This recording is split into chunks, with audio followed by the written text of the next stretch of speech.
Thank you for joining us today on another time out on the program World of Art on OGTV. Every week we bring you experienced artists, and together we take a close look at topics that promote visual arts in our society. A wise man once said, "Where words fail you, art speaks louder." My name is Miriam Usman. I will be introducing the guest on the program after this break. Please stay with us.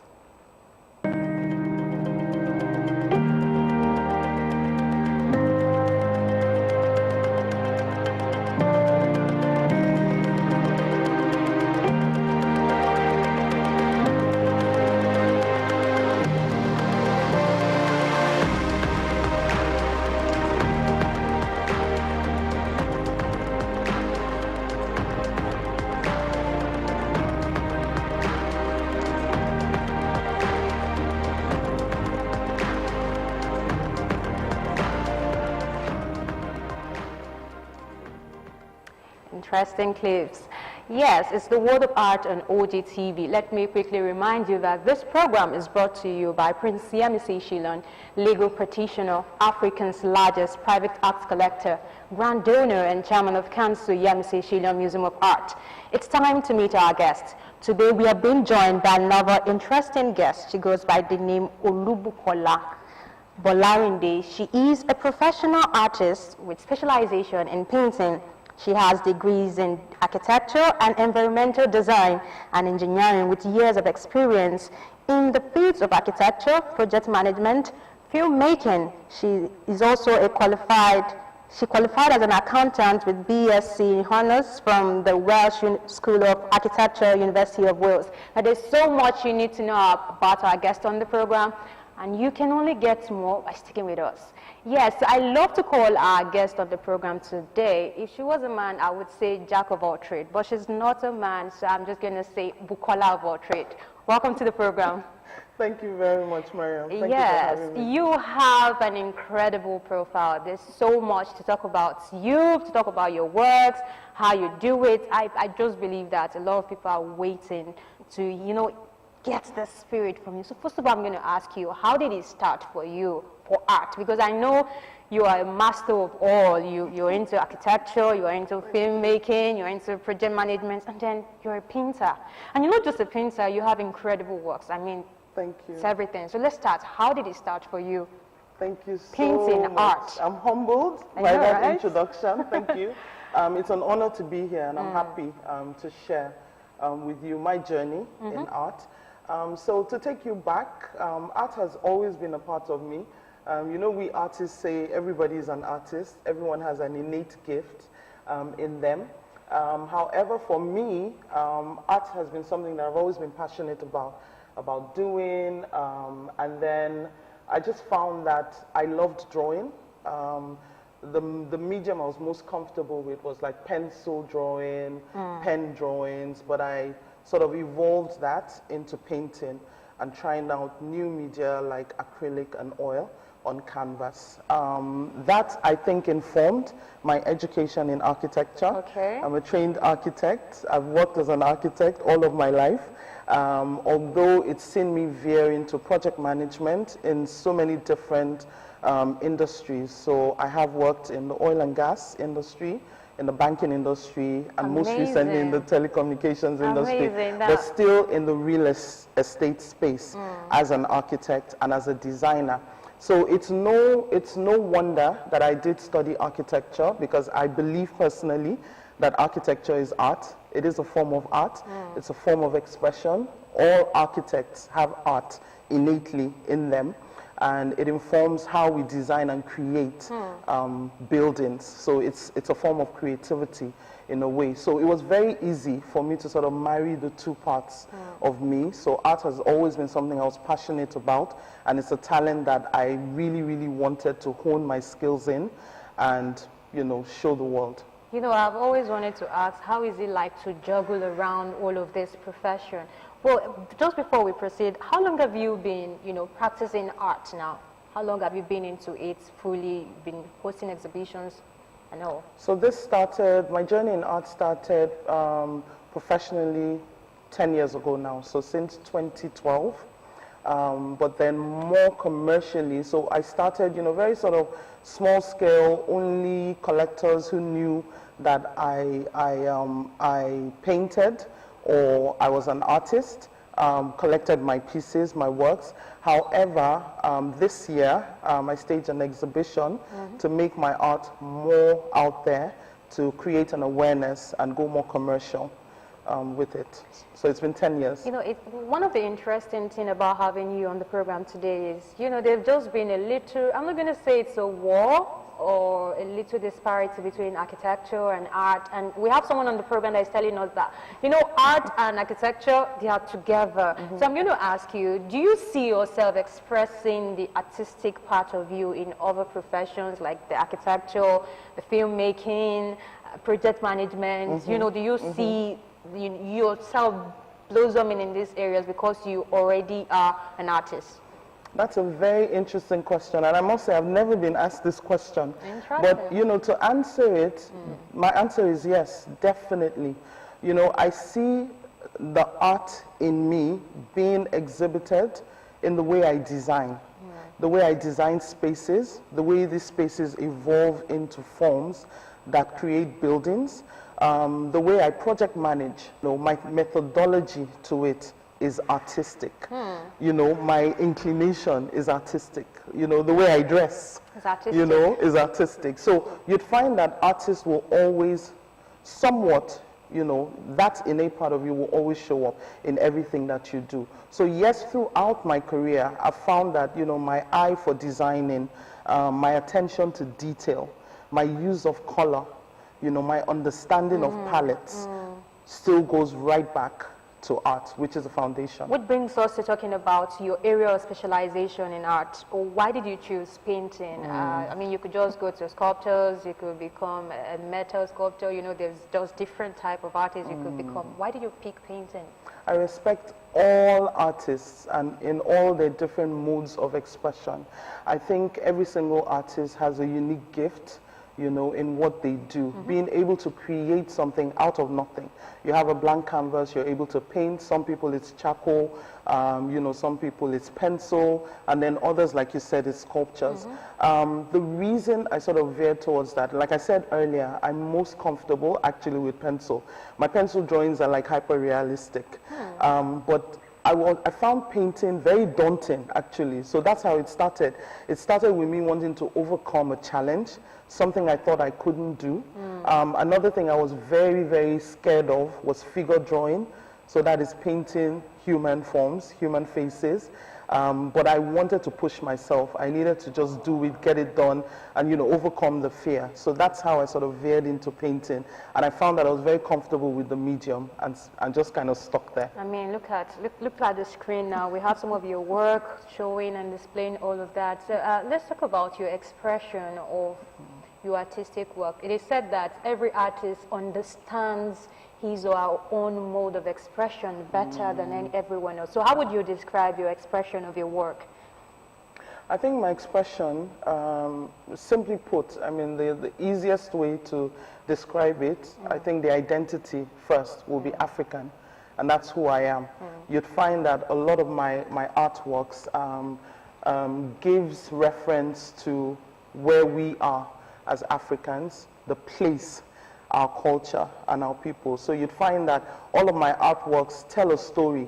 It's kind of like a story of my personal experiences and also stories that I've heard growing up and stories that I've come in contact with even recently. And these are the things that I like to portray and also promote African culture. Talking about story, your profile said, if I have not told you a story, you have not had a good one. So we have the opportunity of having you on the program today. Tell us about that part of you that love to tell a story. My father once said that if I wasn't an architect, an artist or something, I should have maybe, explored drama, stand-up comedy, because I feel I'm very dramatic. And, I like telling stories. I not only like telling stories, like writing stories, I love to draw you into the story. I love to demonstrate the story. I love to act it out. And that's why hearing a story from somebody like me who is very dramatic is a whole different experience from someone who just tells you a flat story. So that's why I made that statement. Right. You know, somehow your work is just telling a lot of stories. There's this particular one I'm, you know, attracted to one of your work. There's two students going to school, and you could tell that, no, I would want you to even tell us about that piece of work. Two young boys on their way to school. So tell us, what's the idea behind that? What's the story behind that work? Thank you, Mariam. You know, I said to you earlier that I really do like African stories, and for me, that image depicts a true African story. It's not an image that you would see very easily, like on the streets of, you know, the cities in Europe or in North America, but in Africa here, any African looking at that artwork would be able to relate with it. It's very relatable. We've all experienced it growing up here in Africa, or we've seen it on the roads, you know, children going to school. And that story is a story very peculiar to a lot of us. It's a typical younger brother, first day of school, oversized uniform, and then you have the older brother, younger brother, maybe first day of school, 3-4-year-old, and you have an older brother who's about 8 years old, holding on to him and embracing him and saying, Mo wakwelue. Mo wakwelue in my language means I'm with you. So do not fear, I'm with you. We'll get through this. That's very interesting. Now, I would want us to talk about there are a lot of people watching, and if they are given the opportunity to ask questions, let me quickly add that you can communicate via our social media handles to ask questions, engage our guests on the program. And yes, you can call in on the program, but just before you call in, let me suggest that you tone down the volume of your TV set so that we can completely hear you. So we'll go on this break, and after which the program continues. Stay with us.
Thank you for staying tuned. It's World of Art on OGTV. Now you can engage our guests by calling on the program or send us messages via our social media handles. Let me quickly remind you that this program is brought to you by Prince Shilon, legal practitioner, Africa's largest private art collector, Grand Donor and Chairman of Council, Yamisi Shilon Museum of Art. Yes, we still have Olubukola Bolarinde with us, and she's been telling us a whole lot. So you're telling us about that portrait. I don't know, does it have a name? Because I cannot give it a name already. Mowapelue. Mowapelue. So yes. Mowapelue. Yes. That's the name of the work. That's the name of the art piece. In Yoruba, that means I am with you. I am with you. Interesting. Now, I would want us to talk about another of your artwork, but okay, that's Mowapelue displaying on the screen. It's quite an image. Literally reminds me of those days in school as well. Now, I believe if people want to ask you a question right now watching is, how do you do these things? How are you able to juggle around not just careers, you juggle around professional careers, and then you're adding another professional career. How do you do it? How have you been able to? You've been practicing art for over 10 years. You've hosted exhibitions. You've means you're doing well. You're not just an artist as a figure, name. Yeah, so let's talk about how you've been able to do all of this and still, succeeding in it. I think if you asked me, if the question was what has been the greatest challenge in my practice of art, that would be it, actually. The fact that I had, so many other responsibilities, especially with my career. Professionally, I worked as an architect. I told you, project management, design. I have responsibility in the companies that I work for, in the companies where I sit on the boards. So juggling that with my art has been, in the last 10 years, the most difficult kind of balance to find. Why did you at any point feel like, let me drop this thing and face? Never. Never. And I'll tell you why. The simple answer for that is the passion for art. The fact that I was and stayed passionate about my craft, passionate about my God-given talent, passionate about the desire to exhibit this gift. That is what has driven, my staying power in art.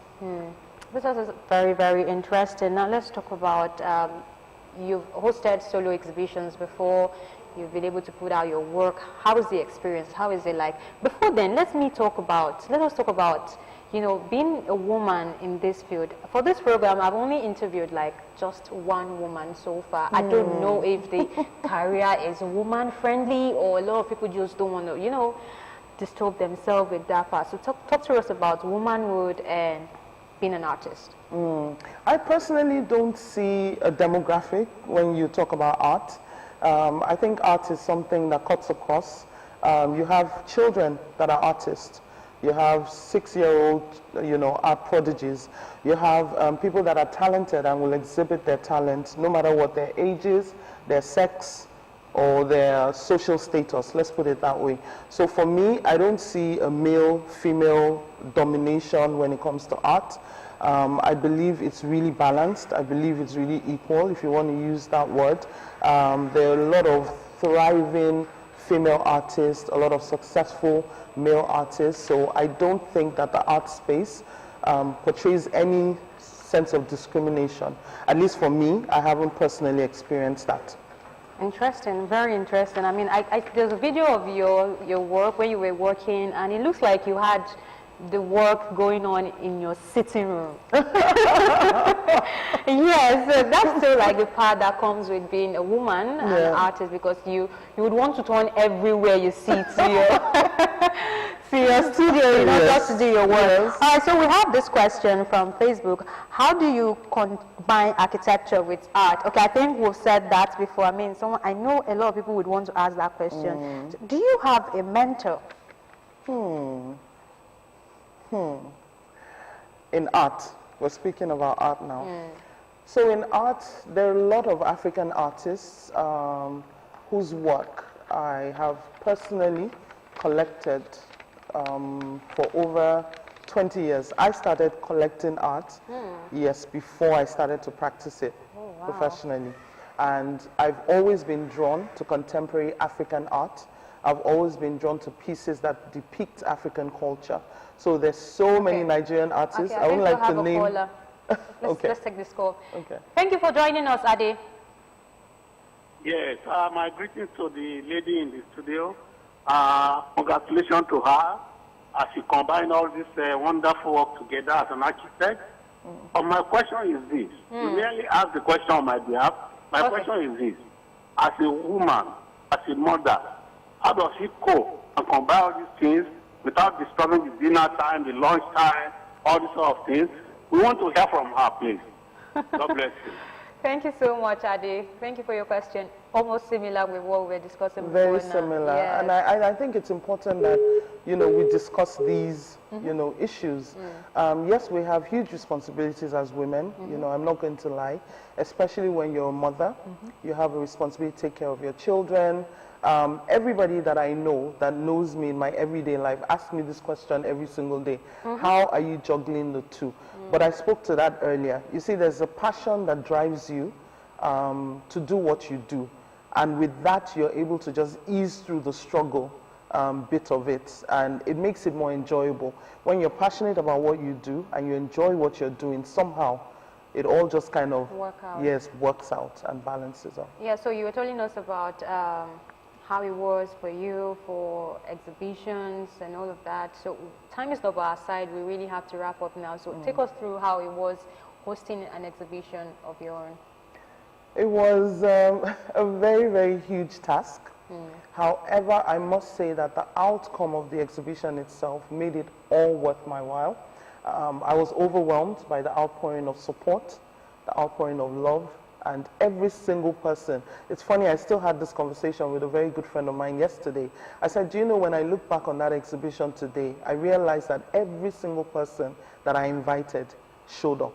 Wow. Yes, not only showed up, brought somebody with them. So, and being there alone to support you is enough for you as an artist. Then you can transcend onto, you know, obviously the commercial side of things, but you know, the support and people showing that they care about what you do and support you and want you to succeed. It's a very, very good support system. Okay, I also need to add that I can see you in person, and whatever I say is 100% correct and legit. She's way more beautiful than she is in person, so in camera. So I'm going to ask you, you know, there's this idea we have about artists, you know, some of, no disrespect to the career or the profession, but some people, you see them like, the whole work is written all over their faces, you know. For you, I mean, there's just this fashion look, there's just everything. So how do you do that you don't look like the work you do? Or is it just because painting doesn't come with so much drama? Because I know it does. I mean, painting with the I wouldn't say so. I know a lot of painters that will beg to differ. It comes with drama. But you said earlier that you saw some clips and it looked like I was painting right in my living room. It's about also making sure that you're comfortable. You know, your studio, your space, whatever fuels your art, whatever fuels your creativity, whatever makes the process enjoyable. For some people, it's music. For some people, it's their children being around and getting into it with them. You know, for some people, it's being able to engage with friends, you know. But work-life balance, I tell people closest to me, I'm a big advocate for it. I believe that in everything we do, we must balance work and life. All right, balance work and life. We have a caller from Rotimi. Thank you for joining us. Yeah, thank you, ma'am. I want to ask a question. I really like your program. Your program is very good. Thank you so much. Could you speak louder? Yeah. I like your colleagues there, in person of your guest. Ma, I really like your program. But how is it for you to cope with your profession? I mean the architect and the artwork that you are doing. When you must have a challenge with your husband. There must be a challenge with your husband. Maybe in case of you don't prepare the dinner in time or your breakfast. What are the challenges? I want to know this. All right. Thank you so much, Rotimi, for joining us on the program. I guess this is really a topic of discussion or conversation. She wants to know how you, I don't know, maybe she wants practical examples because people are watching and they want to like partly relate it with their life. How are you able to do that? To relate? She's also giving the instance like Ade did, the lunch time, the dinner time, the husband time, the children time. How are you able to juggle all of that for years now, and how have you been? It's tough. You know, I'm going to, you know, true talk. It is tough. It's a lot. It really is. To juggle everything. You know, everyone knows that I do pick up and drop off every day, even from school, from my daughter. So even being able to slot that in, it's responsibilities that just have to be met. So when they have to be met, you're going to get it done. But being able to have the right balance, taking breaks when you need them, resting when you need them, eating well, sleeping well, those things help to get through it. I guess everything has to fall in with the schedule and planning. Unfortunately, time is not by our side. This is how far we can go today. So I'm going to ask you for your last word on the program to everyone watching. Okay. Yes. I think if I'm going to have some parting words, it's going to be the fact that you've said it's a very peculiar personality you have today, in the fact that someone who has a professional career but also pursues their profession in art. And the reason I do that is the passion for it, the fact that I feel like everybody has an innate talent and that mustn't go to waste, especially when it's God-given. I'm a self-taught artist. I have no formal training in art. So the fact that I continue to drive and strive to be better in my work in art, even though I have the huge responsibilities that I have, it shows you that it's the talent that drives you and the passion to make sure you keep it alive. So that's what I would say to everybody. Whatever it is that you've been given as a God-given talent, whatever you're passionate about, please pursue it. Please, just hone your skills in it and don't let it go to waste. Yes, turn to our sponsor finally. Final words on the program, and yes. Yes, so I would like to say a very, very big thank you to yourself, Mariam, for hosting me. Thank you, I appreciate it. And also my profound thanks goes out to our sponsor, Prince Yemisi Shilon, for his support in propagating art, supporting artists, making sure that our works, our voices are out there, and people are more and more aware, all of the stakeholders in the art ecosystem and in the art community. Thank you very much. It's important we emphasize on that part, because if we have a society with more people like Prince Yemisi Shilon, I think art awareness will go a very long way. I'd like to say a big thank you for coming on the program today. It's been an amazing time. Unfortunately, this is how far we can go for today. I'll see you next week, where I bring you another interesting guest on the program World of Art. My name is Miriam Usman. I see you next week.